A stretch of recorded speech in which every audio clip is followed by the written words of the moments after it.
Estás viendo la versión para YouTube de Sí, el podcast de Somos Innovación. Acompáñanos a explorar cómo a través de soluciones innovadoras los latinoamericanos vamos a mejorar nuestras vidas. El futuro llama.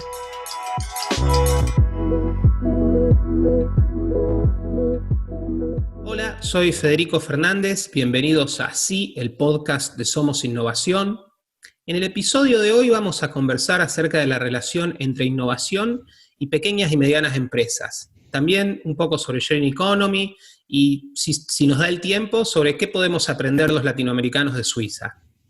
Nuestro invitado justamente proviene de Suiza, es Enrique Schneider. Él es economista en jefe de la Federación Suiza de Pequeñas y Medianas Empresas. También se desempeña como miembro de la Comisión de Competencia Suiza, miembro de la Junta de los Fondos de Pensiones Suizos y en otras juntas no ejecutivas en Suiza, Hong Kong y Corea del Sur. Es autor de varios libros, entre ellos 2 acerca de Uber y la sharing economy. Voy a dejar el link de Amazon con todos los libros de Enrique en las notas del episodio.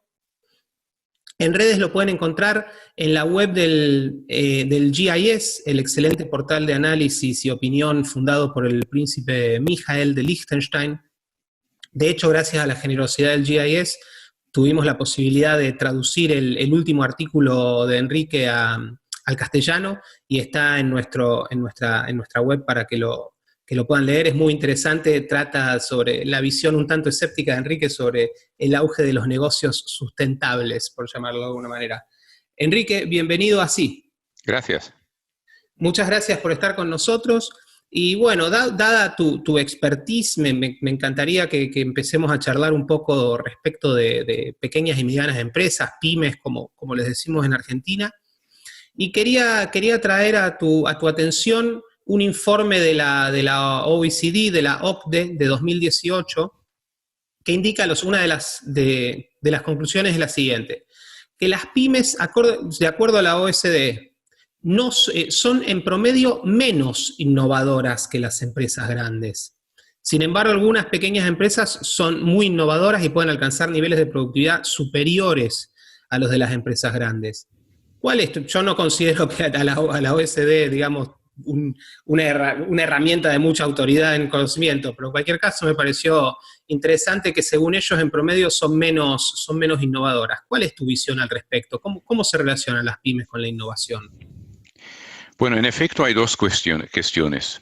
La primera, la OECD, claro, la primera es ¿cuál es la métrica de innovación? Y la segunda cuestión es ¿qué es una innovación? Y yo creo que mucha de la discusión que tenemos en Europa, pero también en Latinoamérica, es que nosotros no tenemos, ni mismos nosotros los economistas, nosotros no tenemos una buena definición de qué es innovación. Hay gente, por ejemplo la OECD, que piensa que innovación no es nada más que patentes. Que si tú no tienes una patente nueva, no has innovado. Y hay otra gente que piensa que no, innovación puede ser todo, puede ser mismo un minúsculo cambio de tu modelo de empresa, de tu business model. Y entre esos 2 extremos estamos siempre discutiendo. Nosotros no tenemos una concepción muy clara de qué puede ser innovación. Y yo creo que la razón es que hay diferentes tipos de innovación. Y eso no es discutido nunca, que hay diferentes tipos. Claro que hay la innovación técnica, un nuevo producto con una nueva patente. Claro, eso es innovación, sin discusión. Pero hay cosas entre ellas. Por ejemplo, el desarrollo si tienes un producto que ya existe, pero lo haces mejor. Eso también es un tipo de innovación. O coges un producto que ya existe y lo vendes en un nuevo mercado, un mercado que no conoces el producto. Ese paso del mercado viejo al mercado nuevo también es una innovación. Y también, claro, que hay cosas muy pequeñas que cuando tú cambias tu propio business model, tu propia manera de hacer negocios, eso es una innovación muy pequeñita, pero para ti, y eso es lo importante, para ti como persona del business, eso para ti es una innovación y te lleva a un nuevo mercado. Lo que quiero decir es que innovación es una expresión que no es muy clara, que puede ser utilizada para todo, pero que hay un espectro muy grande de aquello que puede ser innovación o no. Comprendo. Y una pregunta, mencionabas que es innovador tomar un producto ya existente y mejorarlo, cosa que comparto, pero por otro lado también mucha gente critica, por ejemplo, a Apple diciendo Apple hace años que no innova. Lo único que hace es tomar el teléfono que tiene de hace 10 años y le agrega alguna cosa y lo saca al mercado con un número nuevo y de 8, 9, 10, lo que sea, y lo vende más caro. ¿Qué pensás al respecto? Mi respuesta es, ¿y qué? Si hace el teléfono mejor, si mejora el teléfono, ¿por qué venir con esa versión normativa de aquello que es innovación? Eso es una otra cosa que yo siempre me pregunto. ¿Por qué las personas tienen una versión tan normativa de innovación? Hay muchas cosas que tenemos en el día a día. No fue una invención de hoy, no fue una invención completamente innovadora. Muchas cosas que tenemos en el día a día se desarrolló, pero para nosotros puede ser, por ejemplo, el ordenador. Es un desarrollo complejo que ha tomado más de 60 años para desarrollarlo. Y nosotros lo utilizamos. Nos es útil. Y ahora decir que el laptop no es una verdadera innovación porque viene el desktop, so what? Yo no entiendo, no comprendo esa normatividad que viene con esa cuestión. O por lo diferente. Lo que nos es útil nos es útil. Eso independiente si es innovación o desarrollo. ¿Y cómo ves la cuestión de las patentes vinculadas a la innovación, que las mencionabas, que quizás para la OSD solo cuando hay patente de innovación? ¿Te parece? O sea, porque siempre está el debate si son un más grande incentivo o un más grande obstáculo a la innovación. ¿Vos cómo lo ves? Son un gran incentivo a la innovación de aquellos que tienen dinero para pagarla. Pero especialmente para pequeñas y medianas empresas es un impedimento a la innovación. Un poco menos radical, la patente no importa. En Suiza, yo soy presidente de la Asociación de Empresas que hacen, productos alimentarios. Y allí hay muchas cosas que ellas desarrollan, principalmente nuevas máquinas de cómo enlatar cosas o cómo utilizar menos energía para enlatar. Ellos desarrollan muchas máquinas, pero nunca lo patentan, porque dicen que si está patentado, está publicado, porque toda patente es pública, y claro que es prohibido, pero los otros pueden copiarlo. Eso significa que tú tienes que tener mucho dinero para mundialmente observar quién te copia y traer la persona o la empresa que te copia ante el juez, ante los juzgados. Y eso es muy caro. Entonces ellos dicen, para ellos es más simple desarrollar la innovación, utilizarla, pero no patentarlo para no hacerlo público y para no instigar a otros a descopiar. Una cosa que no tiene mucho que ver con innovación, pero por ejemplo, la Federación Suiza de Pequeñas Empresas. Nosotros tenemos un nombre en alemán y ese nombre en alemán es una marca en Suiza. Una persona en China, una empresa en China, quiere utilizar nuestro nombre en China. Y los chinos nos han preguntado, pero eso no está patentado, no está asegurado. Y nosotros decimos sí, pero solo en Suiza. Y ahora nos han preguntado, ¿qué queréis pagar para garantizar ese nombre también en China? Y nosotros decimos no, porque es mucho dinero solo para garantir una cosa que el otro va a copiar de toda manera, porque si copia, nosotros tenemos que procesar. Es más dinero para procesar.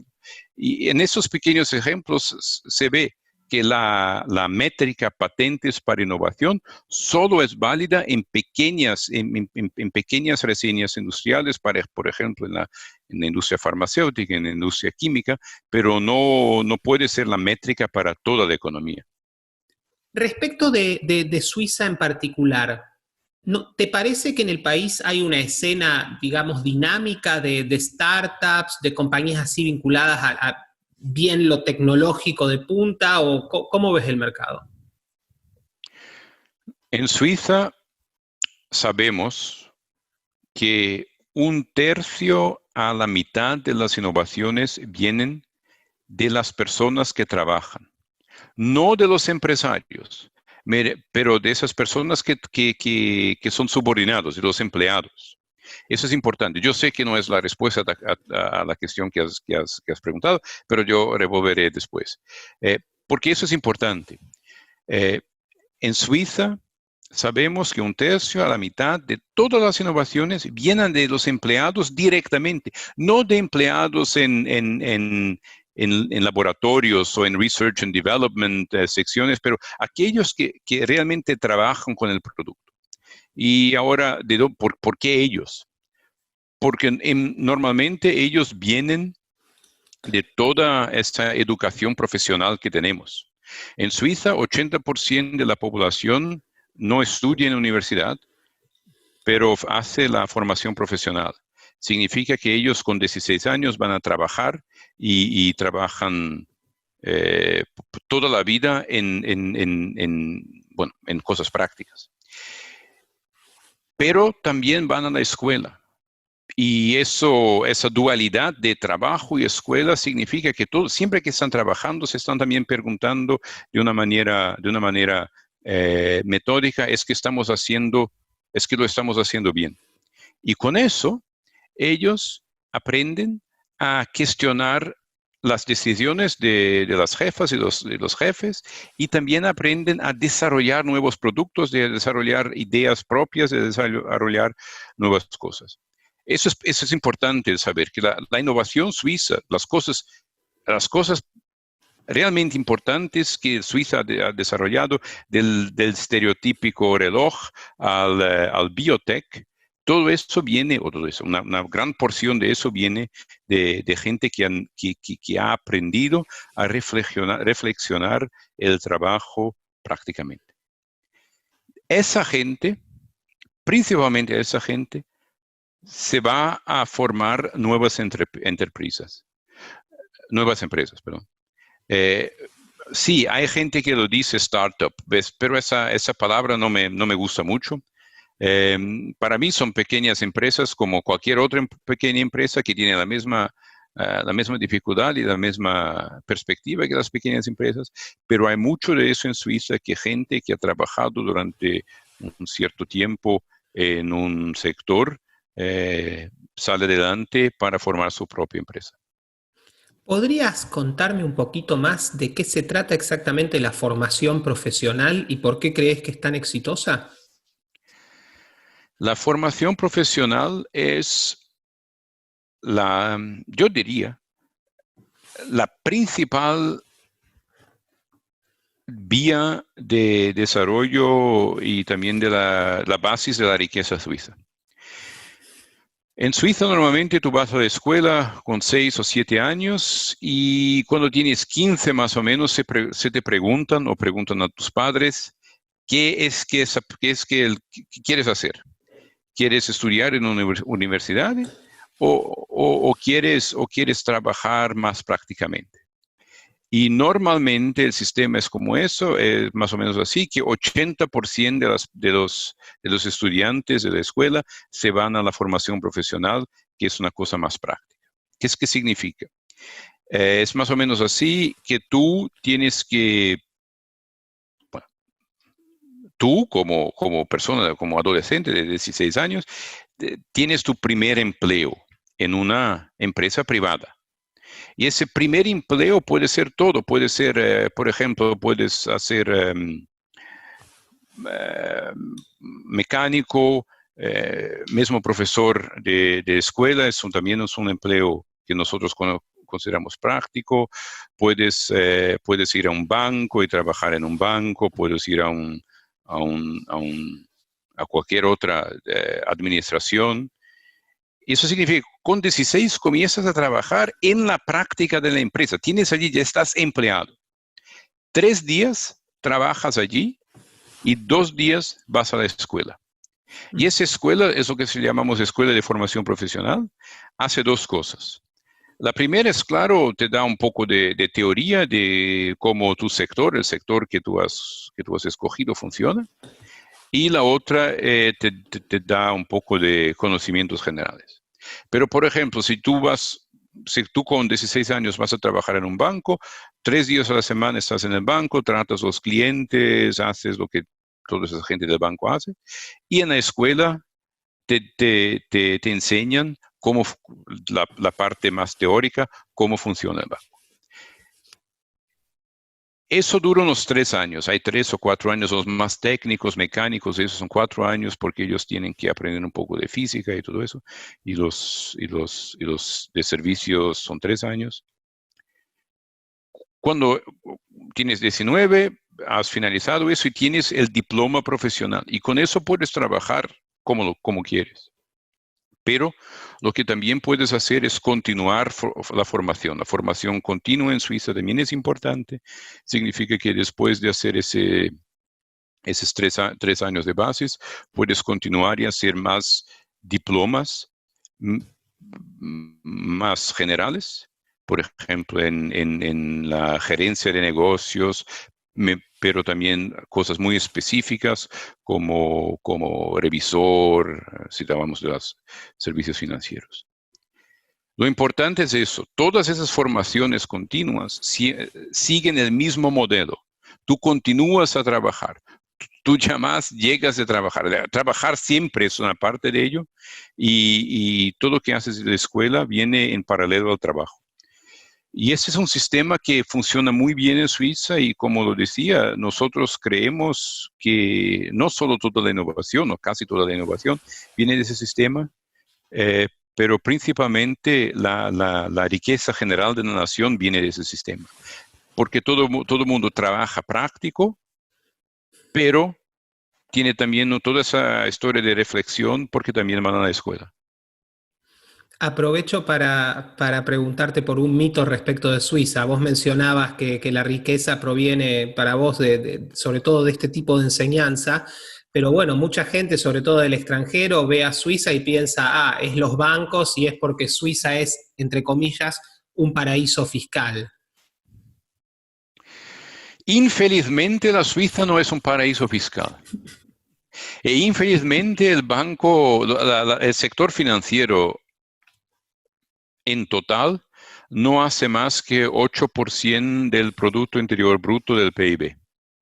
Y cuando yo digo el sector financiero en total, yo digo no solo los bancos, pero todo que es también el sector financiero, que también es dominado por pymes, que son los consultants, que son los researchers, que son también aquellos que hacen la gerencia de fortuna privada. Esos son generalmente pymes. Y todos ellos juntos, inclusive los 2 gran bancos, son menos que 8% del Producto Interior Bruto. Por ejemplo, la industria que hace máquinas en Suiza hace 10% del Producto Interior Bruto. Entonces, Suiza, por esa métrica, es un país más industrializado que banquizado. La contribución del sector financiero al PIB es más pequeño que el del sector de máquinas. Y el sector alimentario, que también es un sector industrializado, hace casi 15% del Producto Interior Bruto. Suiza tiene una economía muy diversa, lo que es bueno para nosotros, y la economía es diversa porque tenemos todo ese sistema de formación profesional, porque lo tenemos en todos los 3 sectores, en la agricultura, en la industria y en el sector de servicios. Y Respecto ya más bien de cuestiones vinculadas al mercado laboral, tengo aquí frente a mis ojos la siguiente estadística que viene del Banco de Desarrollo de América Latina. Las pymes representan el 90% de las empresas en América Latina.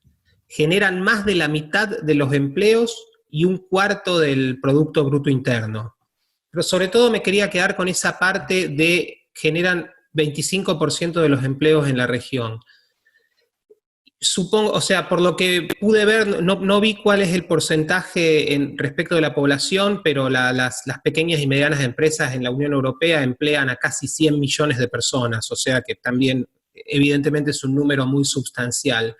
Pero por otro lado tenemos tendencias que indican que la automatización, la inteligencia artificial y otro tipo de desarrollos van a destruir empleos también muy rápidamente. ¿Cómo ves en eso? ¿Cómo crees que las pymes se van a posicionar respecto de eso? ¿Y cómo ves el futuro del mercado laboral más en general? Déjame darte las estadísticas para la Unión Europea y la Suiza. La Suiza no es parte de la Unión Europea, siempre es importante decirlo. Nosotros no somos europeos. Bueno, somos en el continental europeos, más no en la Unión Europea. En la Unión Europea y en Suiza las pymes hacen 99% de todas las empresas. En la Unión Europea las pymes en la Unión Europea más o menos 60% de las personas, de los puestos de trabajo son pymes, y en Suiza el 67%. Y en la Unión Europea, del Producto Interior Bruto, más o menos 45 hasta 50% es producido por las pymes, y en Suiza es 60%. La relevancia de las pymes es más elevada en la Unión Europea y en Suiza que en Latinoamérica, y especialmente más elevada en Suiza que en la Unión Europea. Ahora, la cuestión de toda esa cuestión de digitalización y automatización, claro que habrá un impacto. Y claro que mucha gente va a perder plazas de empleo. Y muchas pymes van a cerrar. Pero no es la primera vez que tenemos ese tipo de impacto, no es la primera vez que la estructura económica cambia. Mucha gente viene y dice, sí, tenemos una revolución industrial en 1820, sí es verdad. Pero mirad los años 90, hace solo 30 años, el ordenador entró en las oficinas y todo el mundo ha dicho, con el ordenador, toda esa gente que trabaja en oficinas van a perder el empleo. Y no es verdad. Lo más ordenadores que tenemos, lo más empleados en esas oficinas tenemos. Entonces, lo que significa es que la plaza de trabajo cambia, pero siempre venimos con nuevas cosas a hacer. La innovación no es solo una innovación de productos, también es una innovación de mercado, es una innovación de actividades. Siempre inventamos nuevas innovaciones. Por ejemplo, hay gente ahora que desarrolla Zoom para que nosotros hablemos vía Zoom. En los años 90 no sabíamos que si alguna cosa como esa iría a acontecer. Estábamos especialmente preocupados con todos esos empleados de comercio que perderían las plazas de trabajo. Ahora sabemos, hay más que había antes. ¿Y eso qué va a acontecer? La estructura de la economía se va a cambiar y nuevas actividades, que yo no sé cuáles, pero nuevas actividades vendrán. Sí, y otro punto que también tendemos a ignorar a veces con los pánicos que hay respecto de la tecnología, es que la tecnología también es un agente fundamental para bajar costos. O sea, de la misma manera que es cierto que, digamos, ciertos empleos van a desaparecer y con el tiempo van a ser reemplazados por otro tipo de tareas, como vos muy bien describías. Mientras tanto, también el costo de vida de cada uno de nosotros cada vez es más bajo. Sí, completamente de acuerdo. La tecnología lleva a costos bajos. Para volver a ese mismo ejemplo que había dicho, el ordenador cuando comenzaba a existir costaba una cosa increíble, $60,000 o $70,000 creo que costó el primer ordenador. Ahora lo compramos por 500 dólares. Y esa tecnología nos lleva también a ser más productivos, esa tecnología nos lleva a tener nuevas ideas. Entonces, al fin es un proceso abierto. Y ese pánico, el pánico tecnológico que siempre existió y siempre va a existir, hasta ahora, al menos hasta ahora en la historia de la humanidad, nunca ha tenido razón. La razón tienen aquellos que son más optimistas y dicen, es una cuestión de cómo nosotros utilizamos la tecnología. Siempre esa cuestión no es una tecnología ella misma, es cómo nosotros la utilizamos. Sí. Y mencionabas hace un ratito, bueno, que a lo largo de la historia hemos sufrido, digamos, impactos tecnológicos, impactos, por supuesto, entre comillas, que los hemos sabido aprovechar. Y digamos, una empresa que en cierto sentido, y a la cual vos le has dedicado un libro, es un poco el gran satán, digamos, de algunos de los cambios que vivimos actualmente, es Uber. Vos le has dedicado un libro a Uber y un libro a la llamada economía colaborativa. Antes de empezar a charlar con esto, respecto de esto, bien con vos, quería preguntarte, ¿qué es un concepto? A ver, quizás ahora ya está un poquito viejo, pero creo que se sigue usando. ¿Qué pensás vos de la economía colaborativa? ¿Y hay tal cosa como una economía colaborativa? Toda economía es colaborativa. No hay economía que no sea colaborativa. Eso es lo que eso es increíble. Todo el mundo, tú has dicho el gran satán y todos, eso de la economía colaborativa es nuevo, no sabemos qué hacer, tenemos que reglamentarla. No, toda economía es colaborativa porque la economía presupone que nosotros tenemos una división de trabajo. Yo no hago todo, la mesa que tengo, yo no la hice yo mismo. Alguien otro que yo no conozco ha hecho la mesa y yo compré la mesa, yo no lo conozco, él no me conoce y tengo una mesa que el carpintero ha hecho para mí. Siempre es colaboración. Pensad una vez una sociedad anónima. La sociedad anónima se llama sociedad anónima porque los colaboradores son anónimos. Aquellos que dan el dinero, aquellos que invierten en una sociedad anónima, son anónimos entre ellos. Eso es colaboración 100% abstracta. Y eso fue creado, no sé, 1776, creo que en Rotterdam, no sé exactamente. Pero es una cosa ya antigua esa economía colaborativa. Lo que tenemos ahora es que la tecnología nos ha hecho o nos ha abierto nuevas posibilidades para colaborar. Pero toda la experiencia humana nos ha mostrado, lo más que colaboremos, lo mejor es. Si colaboramos, tenemos menos guerra. Si colaboramos, tenemos mejores productos. Si colaboramos, tenemos más tiempo libre. ¿Por qué no colaborar? Una cosa, si hablamos de Uber y esas cosas, eso es una anécdota, pero en un libro, en uno de esos libros, yo cuento esa anécdota. El taxi, desde el primer taxi, el taxi siempre ha creado sospecha. La primera vez que hubo un taxi fue en Gran Bretaña, en Londres. Claro que no era un coche, era ¿cómo se llama eso? Carruaje, con caballos. Era un carruaje. Y los nobles, la nobleza, quiso prohibirlo porque decían, eso es increíble, nosotros somos nobles, nosotros queremos andar con nuestros carruajes. Si hay ese sistema de taxi, ellos pueden, un taxi puede también tener un no noble que anda en carruaje. Y esa separación de estados querían mantenerla. O sea que el taxi desde el primer momento que lo hubo fue un poco disruptivo y que Uber quiere disruptir ese sector de taxi es una cosa muy natural que viene de ese sector.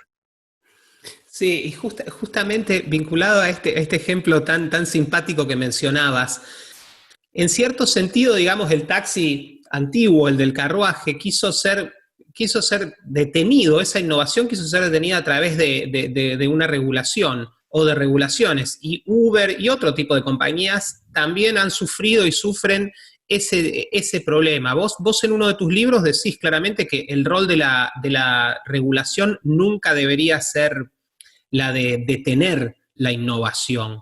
¿Cuál es el rol para la innovación, para la regulación, según tu criterio? La regulación debe garantir es difícil de dar un rol muy claro, pero garantir la propiedad privada es lo más importante. Si tenéis la propiedad privada garantida y tenéis las mismas reglas para todo el mundo, ya mucho es ganado. El problema es ahora cómo interpretar eso, porque los taxis dicen, sí, nosotros tenemos exactamente para eso, las mismas reglas para todo el mundo, pero la regla no puede ser tan alta que excluye todos, excepto los inconvenientes. La regla tiene que ser realmente muy baja para que el principal problema de la competencia es que son las entradas, en las barreras de entrada al mercado.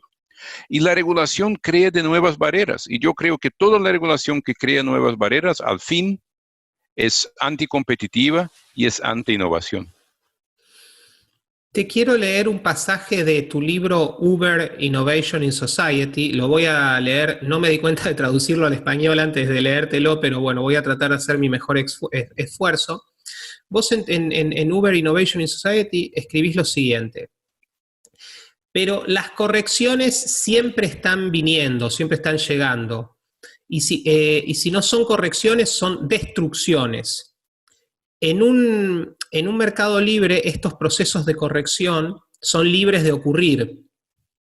En un mercado donde estos procesos son regulados, lo más frecuente es que haya destrucciones.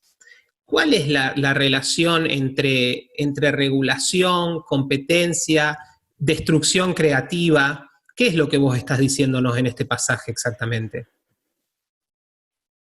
Mi interpretación de lo que había escrito es esa. Puedes compararlo un poco con una baraje que viene el agua. Y la regulación es el baraje. Y claro que siempre hay la presión de la innovación. Siempre viene el nuevo agua. Y claro que puedes vararlo de venir con la regulación. Y puedes esperar que no venga, que el agua nunca te va a venir, pero una vez que la presión es muy grande, tu barrera se cae y viene toda la agua diluvial y te destruye.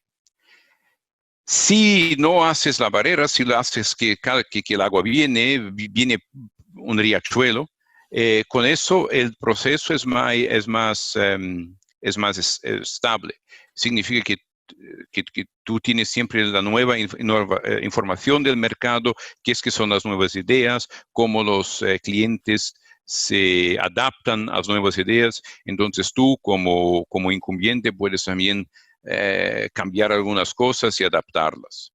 Pero si tienes ese baraje, sí, no tienes competencia, pero una vez que el baraje se quiebra, una vez que el agua viene, el diluvio te coge y te destruye. Eso es un poco la interpretación. Y siguiendo con el tema de la innovación y las regulaciones y la relación, vos también en Creative Destruction and the Sharing Economy haces un punto que me pareció muy importante, que es cuando describís cómo Uber, en mercados donde, digamos, efectúa algún tipo de disrupción, en lugar de continuar con ella, comienza a tratar de acomodarse a la regulación vigente o tratar de diseñar algún tipo de regulación y, digamos, abandona como ese rol revolucionario que tenía al principio, se vuelve más genérico y menos innovador. Y cuando leía esa parte de tu libro, recordaba también, creo que es la frase de Peter Thiel que dijo, nos prometieron autos voladores y nos dieron 140 caracteres por Twitter cuando tenía 140. Y un poco la regulación se ha vuelto un desincentivo muy grande a la innovación, y no todas, y el otro punto, perdón que me extienda tanto la pregunta, el otro punto es que también no todas las empresas tienen las espaldas y el ejército de abogados que Uber tuvo y tiene para enfrentar esos desafíos regulatorios. Entonces, yo siempre pienso, y a veces está un poco desesperante, ¿cuántas cosas nuevas nos estamos perdiendo simplemente porque un burócrata no les está poniendo el sello de aprobación? En ese tiempo de corona, eso es correcto. Hay muchas cosas que están siendo desarrolladas en test y anticuerpos y todo. Yo no soy un experto, pero te digo, por mi observación en Suiza, hay muchas cosas que están siendo desarrolladas, pero no pueden llegar ni mismo a ser probadas porque la regulación dice, no tenéis todos los testes que tenéis que hacer, no tenéis todos los formularios que tenéis que darnos.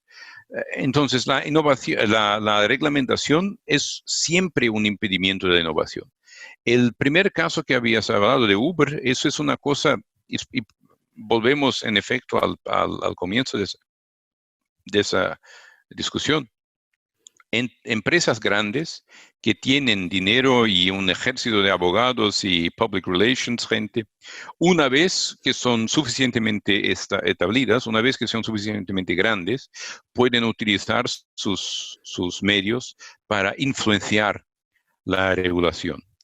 Y entonces pierden el incentivo de innovar y tienen ese incentivo nuevo de influenciar la regulación. Y eso es exactamente lo que Uber hace. Uber ahora no quiere disruptir ningún nuevo mercado, quiere influenciar los reguladores para cambiar la regulación para servir a Uber. Y eso lo tenemos en diversos mercados. Es la misma cosa con todo el patente. Una vez que tú tienes el patente, no estás interesado en innovar más, estás interesado en defender el patente porque lo habías hecho. Una vez que tienes suficientes patentes, quieres influenciar a la política de regularizar tu posición, de con regulaciones fortificar tu posición. Entonces el sistema de incentivos cambia. Y por eso que yo digo, generalmente son las pequeñas y medianas empresas, porque ellas están sobre la presión constante del mercado, que son más innovadoras que las grandes.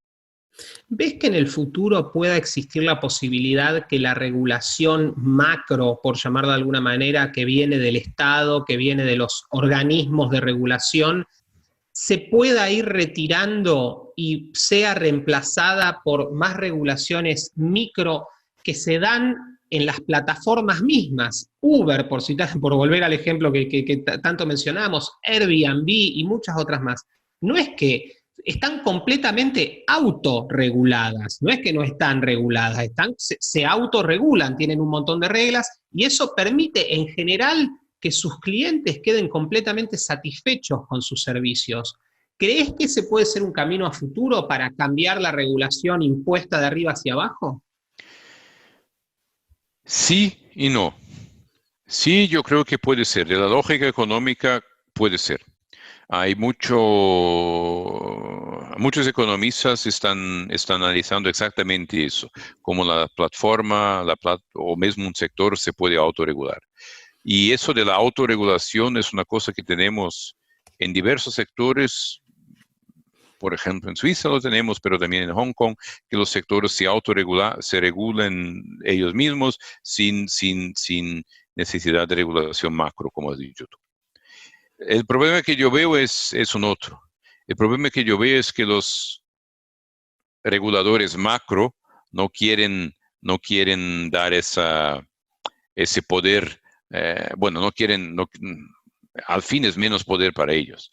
Y eso yo no veo acontecer. Yo puedo hablar un poco de las comisiones de competencia que yo soy miembro en Suiza, pero nosotros también hablamos mucho con los europeos y con los americanos. Ellos quieren regular la economía digital, no necesariamente porque piensan que la economía digital es problemática, pero porque quieren regular.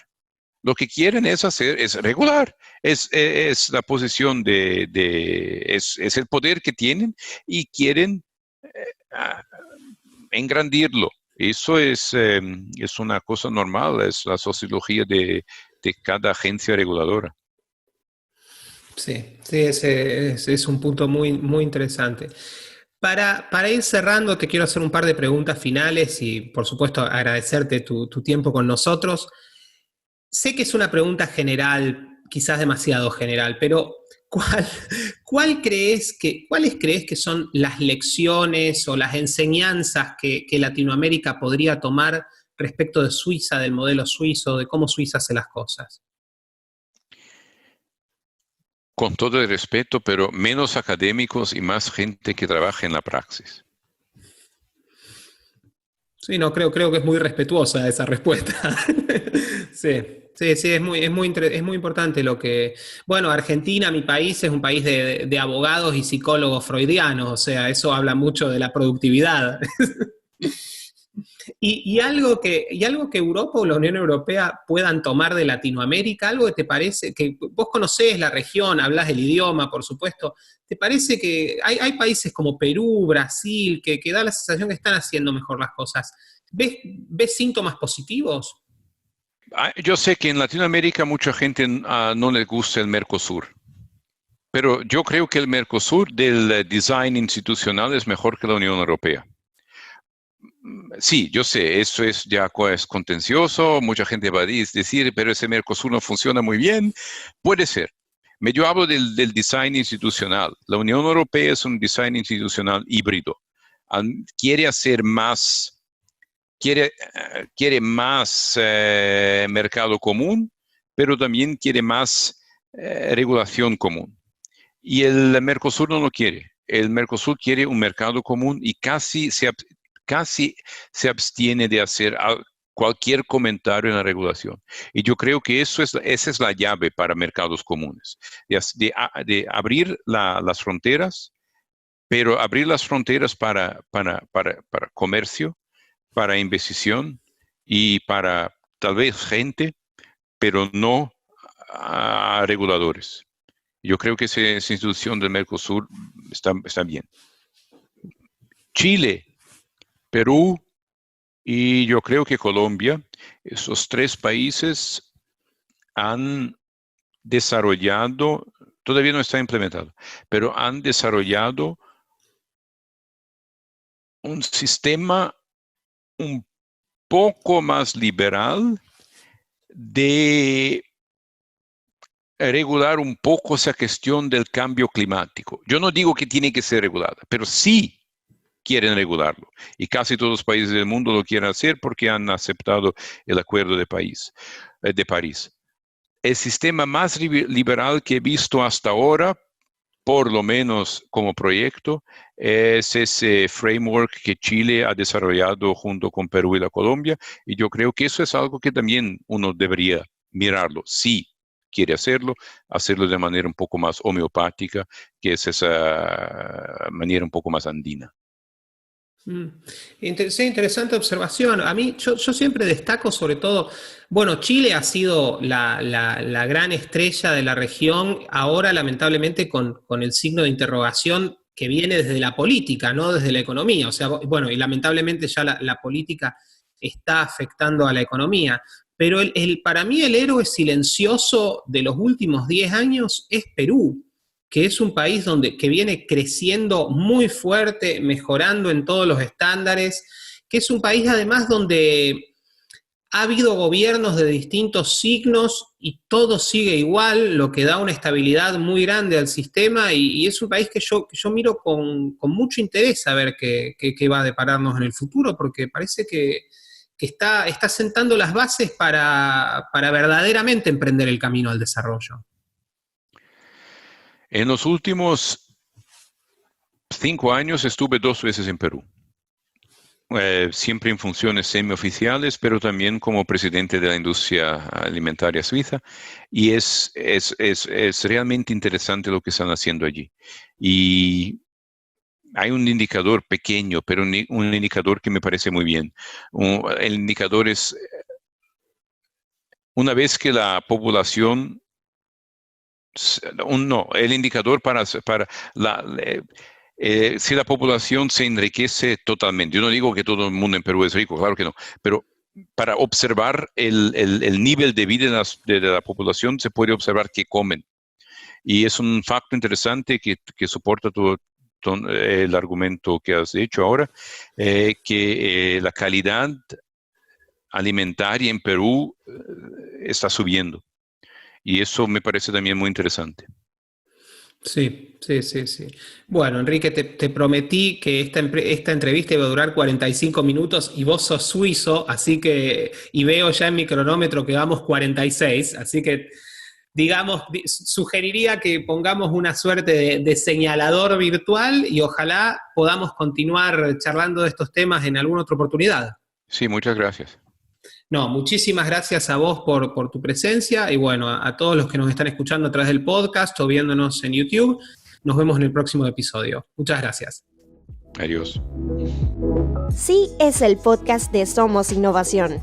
Visita somosinnovación.lat para suscribirte. Y no olvides compartir este episodio a través de tus redes.